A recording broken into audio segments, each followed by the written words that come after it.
Pablo entendió que las demás naciones que no eran judías o que no pertenecían al pueblo de Israel por medio de la sangre del Mesías, al recibir un Mesías judío, entraban a formar parte de Israel. Israel de la promesa mesiánica, hijo de Abraham e hijos de Israel. En el momento en que un gentil no judío recibe al Mesías, no importando de qué país es, entra a formar parte de ese pueblo escogido. Entra a formar parte de esas 12 tribus. Miremos entonces ya, reforcemos 2:11, dice: recordad pues que en otro tiempo, diga conmigo, recordad pues que en otro tiempo, vosotros los gentiles en la carne, llamados incircuncisión. ¿Sabe cuál era lo más despectivo para una... ¿Sabe cómo un judío despectivamente hablaba de un gentil para no decirle pagano? Le decía incircunciso. ¿Qué fue lo que le dijo David a Goliat? Porque era pagano. Porque no se había hecho o sea, no era judío, no conocía al verdadero Elohim. Porque si conocía al verdadero Elohim, era hijo de Abraham, tenía que estar cortado. Este es circunciso, eso era la cosa más despectiva. ¿Me hago entender? Entonces, dice que para uno hacerse judío en aquel entonces, ahora sí voy a hablar un poquito de judaísmo rabínico del segundo templo. Habían 2 corrientes rabínicas. ¿Ya tiene sueño, hermano? En el segundo templo habían 2 corrientes rabínicas.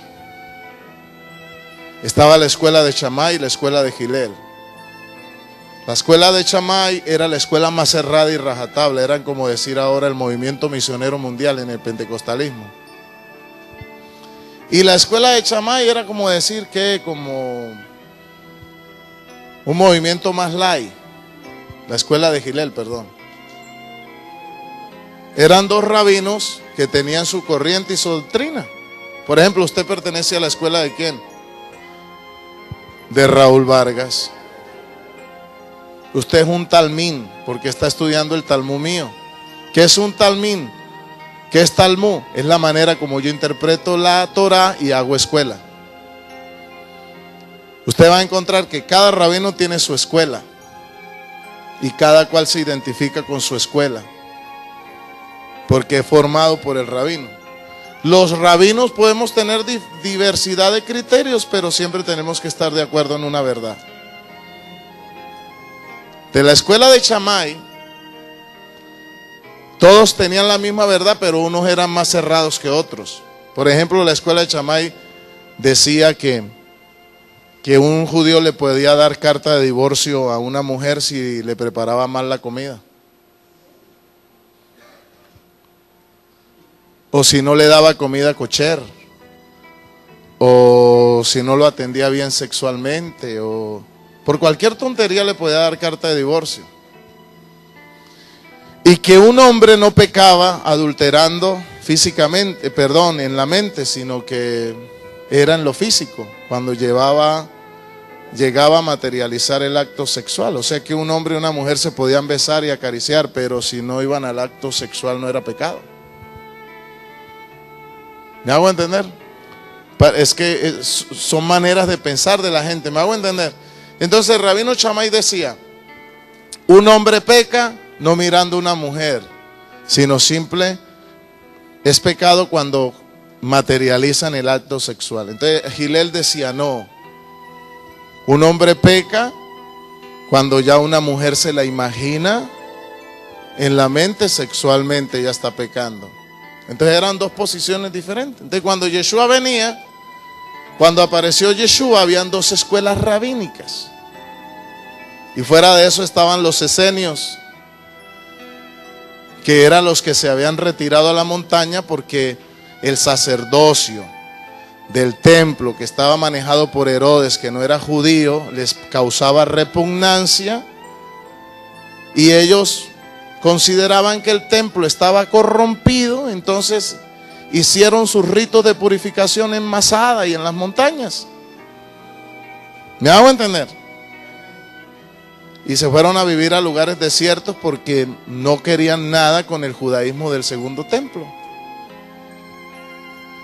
Dicen por ahí, probablemente sí, que Johanán, el inmersor, mal llamado Juan el Bautista, era esenio.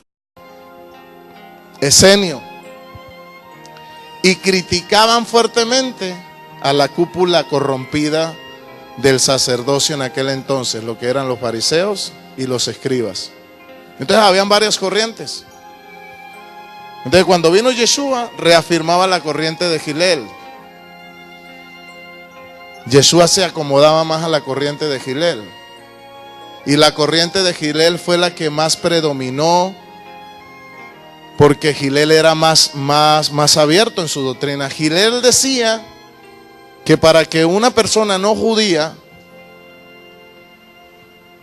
pudiera vivir entre los judíos y ser parte de Israel, no necesariamente tenía que circuncidarse. Que solamente guardando los mandamientos de Noé, que eran como 7, sin necesidad de guardar toda la ley ni hacerse judío, circuncidarse, podía ir a la sinagoga, podía ser parte de Israel. ¿Me hago entender? Shammai decía que no. Shammai decía que los gentiles no tenían derecho a entrar y ponía una pared. Ponía pared Shammai. Shammai hizo una pared para que los gentiles no llegaran a hacerse judíos. Y Shammai decía, si un gentil se vuelve judío, tiene que guardar todos los mandamientos, tiene que circuncidarse a la fuerza, y aún así es considerado no judío, es de dudoso. O sea, el hombre era bien rajatabla y legalista. En cambio Shammai era más abierto. Y Shammai decía, bueno, después que ese gentil esté en la sinagoga y ya quiera dar un paso más fuerte y quiera volverse judío, entonces él se hace la circuncisión voluntariamente y ya forma parte de Israel, pero como judío. ¿Me hago entender? ¿Me hago entender? Por eso es que Pablo está diciendo que cuando vino el Machía, quitó el yugo. Porque a través de la sangre, todas las naciones no judías no pueden cumplir, que no puedan cumplir con unos requisitos como la escuela de Shammai, pueden ser aceptados por la sangre del Mesías y legalmente pertenecer a ese pueblo. ¿Cuántos aplauden al Señor?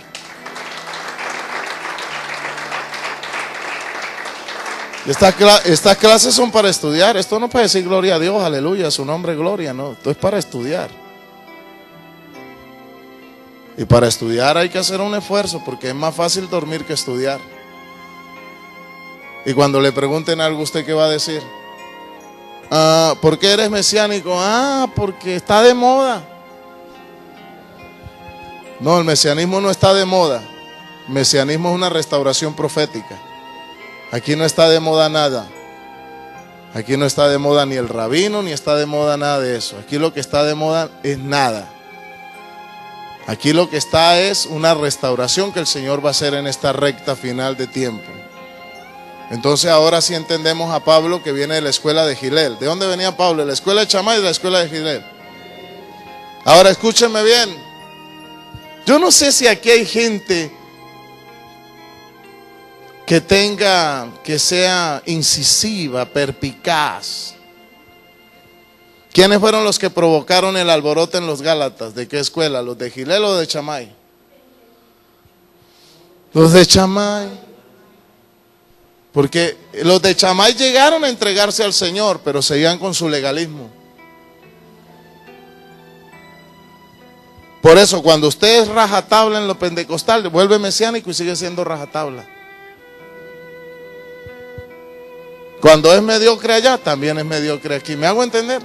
Entonces, ¿de quién era? Y Pedro estaba afectado por la escuela de Shammai, por la escuela de Shammai, porque era excesivamente prejuicioso y no quería nada con los gentiles. ¿Y quiere que les diga una cosa? Shammai era un gentil converso. ¿Cómo la ve? Hubo grandes rabinos en el judaísmo que fueron gentiles que se convirtieron. Por ejemplo, hay un rabino muy importante. Muy importante. Este estudio que yo estoy dando es para darlo como en la Javeriana, fíjese. Esto es lo que yo estoy hablando hoy. Un pénsul en la Javeriana de judaísmo mesiánico.